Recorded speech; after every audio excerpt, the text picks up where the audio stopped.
Hey guys, welcome to my YouTube channel Biochem. So today we are going to discuss about lipoprotein metabolism. So what is lipoprotein metabolism? Lipoprotein metabolism is the transportation of lipids. The way how our body transports lipids from one place to one place. Let's first see who are going to do this stuff. So the main role is done by the liver. Actually, the liver is the center for all of these works. Liver is the center. Okay. And there are three pathways. They are known as exogenous pathway, endogenous pathway, and finally the reverse cholesterol transport. It is a bit different from these two stuff, but it's also important in your exams. So first, we are going to talk about this exogenous pathway. Okay, so to talk about exogenous pathway, we need the first thing as the intestines. So here we're going to talk about exogenous pathway. It starts here. It starts from the intestine cell. So when we eat fat, this fat is being metabolized in our body. It starts here in the intestines. So when we eat dietary triglycerides, they are taken into the intestinal mucosal cells after being broken into fatty acids plus monoglycerides by pancreatic lipase. So first, they are converted into free fatty acids and monoglycerides. So after being converted into free fatty acids and monoglycerides, they are taken away into the enterocytes, or we call them intestinal mucosal cells. So they are being trapped into the intestinal mucosal cells, or known as enterocytes. So in the enterocytes, these fatty acids and monoglycerides are again converted into triglycerides. So these triglycerides combines with cholesterol, phospholipids,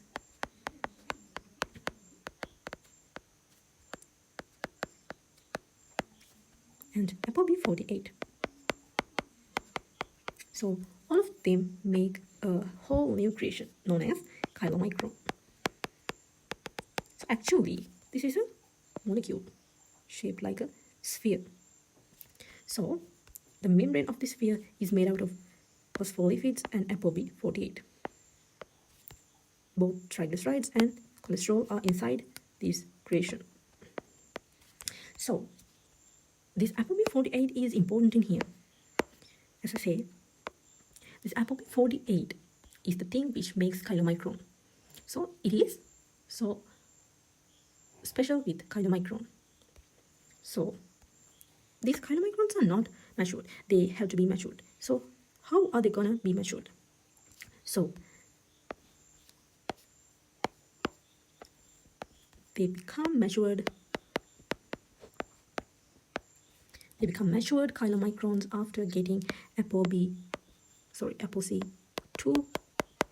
and ApoE through HDL. HDL gives away its ApoC2 and ApoE to chylomicrons in order to be matured. So chylomicrons are matured after they receive ApoC2 and ApoE. Actually, this ApoC2 is needed to activate enzymes, especially LPL. LPL means lipoprotein lipase. This lipoprotein lipase lies inside the capillaries, cells of capillaries. And this ApoE is needed for liver uptake. Any molecule can be recognized by the liver if it has ApoE, and any molecule can use LPL if it has ApoC2. Okay, so you have to remember that. It's very important. So this mature chylomicron is almost too big to be in the capillaries, so they cannot go through capillaries.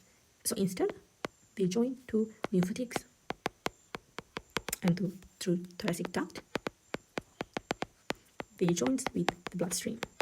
Eventually, it goes to the bloodstream, finally. So after going to the bloodstream, these natural chylomicrons phase with LPL. What is LPL is going to do to these chylomicrons? Yes, LPL takes the triglycerides and converts them into free fatty acids and glycerol. So these glycerol goes to the liver, and these free fatty acids are taken up by muscles and adipocytes.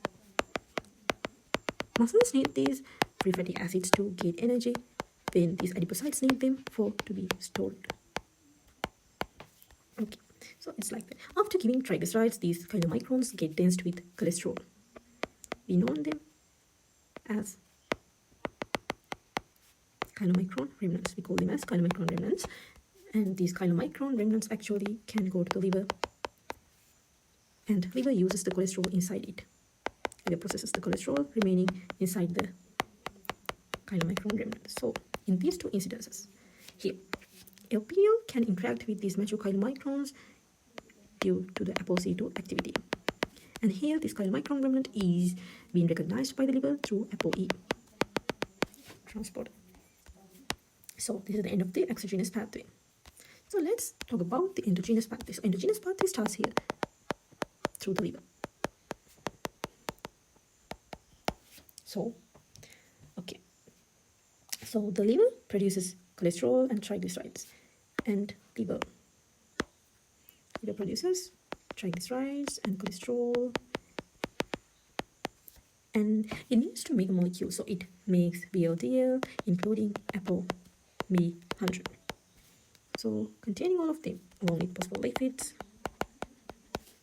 it makes a VLDL molecule. This is not yet matured, so in order to be matured, VLDL adds with bloodstream and get those transporters from the HDL, ApoC2 and ApoE by HDL and be matured.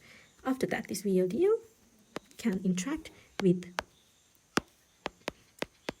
LPL, lipoprotein lipase, due to ApoC2.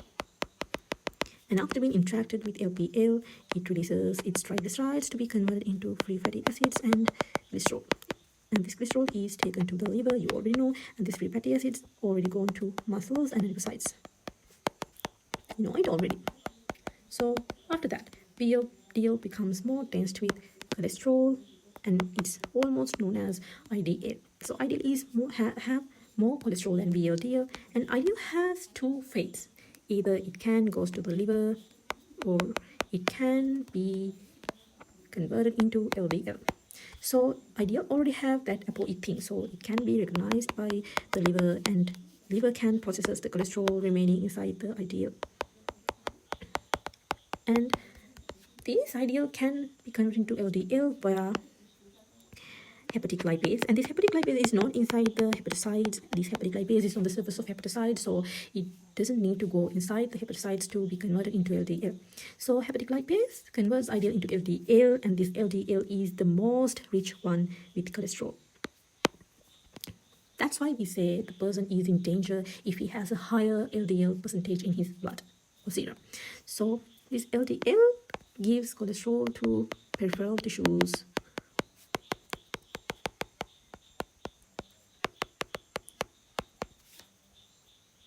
So peripheral tissues can recognize these LDL via LDL receptors. They are very important LDL receptors. So via LDL receptors, they get to know LDL, and they use cholesterol inside the LDL.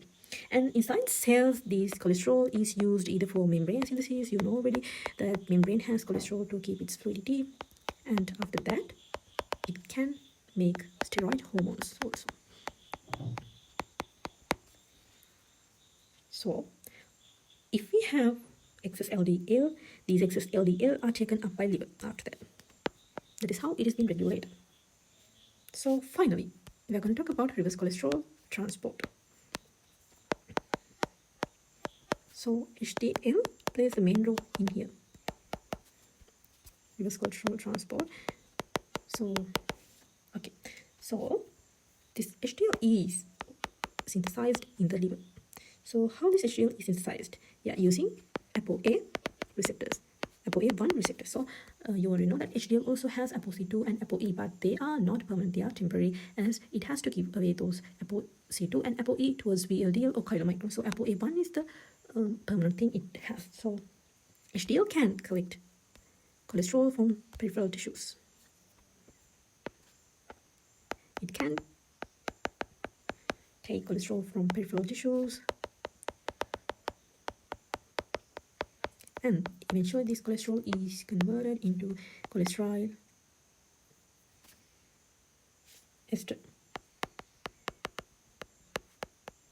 So it's actually an esterification. So LCAT enzyme is going to help in this esterification to convert cholesterols into cholesterol ester. So this LCAT enzyme recognizes HDL via this ApoA1 receptors. So like that. These cholesterol esters then goes into the HDL core. After that, this HDL can either directly give the cholesterol into liver or indirectly via VLDL or LDL. It can either give directly to the liver or indirectly via VLDL or LDL. So that's it. So the reverse cholesterol pathway is also ended, and here we are in the end of this video. So yeah, so hope you find the information you need already. So if you got the things you needed, I'm so happy. So if you think that you have got the things you needed, please comment below and subscribe my YouTube channel. Thank you.